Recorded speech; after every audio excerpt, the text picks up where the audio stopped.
ঈদে মুক্তিপ্রাপ্ত শাকিব খান অভিনীত বরবাদ এখনো বেশিরভাগ হল দখলে রেখেছে। সিনেমাটি সিঙ্গেল স্ক্রিন মাল্টিপ্লেক্সে চুটিয়ে ব্যবসা করছে। দর্শকরাও শাকিব খানের এই সিনেমা দেখতে প্রেক্ষাগৃহে হুমড়ি খেয়ে পড়েছে, যে কারণে ঈদের তৃতীয় সপ্তাহ শেষ না হতেই বরবাদের আয় গিয়ে দাঁড়িয়েছে প্রায় 50 কোটি টাকা। সিনেমার দারুণ এই ব্যবসার পরেও কিছু কারণে খুশি নন প্রযোজক শাহরিন আক্তার সুমি। তার দাবি, সিঙ্গেল স্ক্রিনগুলোর টিকিট বিক্রির সঠিক হিসেব দিচ্ছে না। শুধু তাই নয়, সুমি জানালেন হল মালিকেরা রীতিমতো চুরি করছেন এই ক্ষেত্রে। জয়দেবপুরের উল্কা সিনেমা হল মালিকের বিরুদ্ধে সরাসরি অভিযোগ তুলে এক বেসরকারি টিভি চ্যানেলের কাছে শাহরিন আক্তার সুমি বলেন, একটা সিনেমা হলে সিট আছে 460 জনের, অথচ সেখানে ঢোকানো হয়েছে 650-র বেশি মানুষকে। আমাদের ডিস্ট্রিবিউশন টিমের লোকেরাই গুনে দেখেছে শুধু এসি ক্যাটাগরিতে আছে 678 জন, ডিসিতে তো আমরা ঢুকতেই পারিনি। সেলস রিপোর্টে কিন্তু 480 জনের সংখ্যাই এসেছে, তাহলে বাকি 280 থেকে 300 জন কোথায় গেল? আমাদের লোকজনকে বের করে দেওয়া হয়েছে সিনেমা হল থেকে, কথাই বলতে দিচ্ছিল না তারা। জয়দেবপুরের উল্কা সিনেমা হলের ঘটনা এটা। এরকম ঘটনা অনেক হলেই হচ্ছে। আমি নতুন বলেই সবাই আমার সাথে এটা করছে কিনা জানি না। এই প্রযোজক আরো বলেন, যারা কখনো ভাবেনি বরবাদ চালাতে পারবে তারাও যখন অনুরোধ করেছে আমরা ছবি দিয়েছি, অথচ সেই মানুষগুলোই চুরি করছে। কি বলার আছে? আমি ছবি বানাবো, বিপরীতে সততাও তো থাকতে হবে।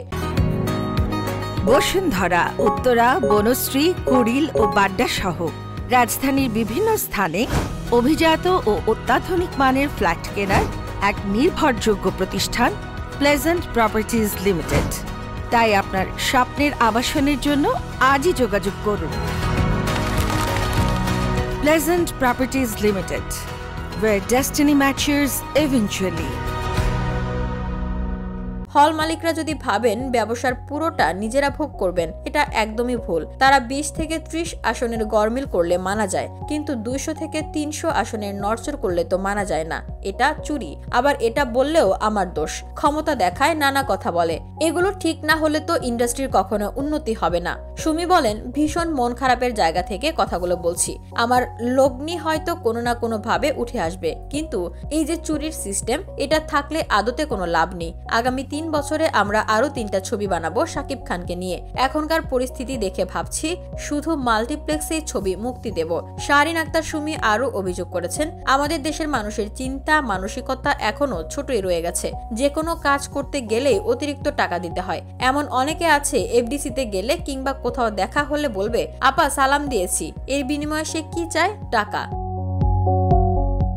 দেখুন, আমি তো খুশি হয়ে এমনিতেও দিতে পারি, কিন্তু এটাকে যে সিস্টেম বানিয়ে ফেলা হয়েছে, এই ছোট মানসিকতার সিস্টেম বন্ধ হওয়া উচিত। আবার অনেকে ফ্রি টিকিট চায়, অমুকে দেখবে, তমুক তার পরিবার নিয়ে দেখবে, 10টা টিকিট দিন। আরে ভাই, আমরা তো বিশেষ প্রদর্শনী করব, সেখানে সবাইকে আমন্ত্রণ করব।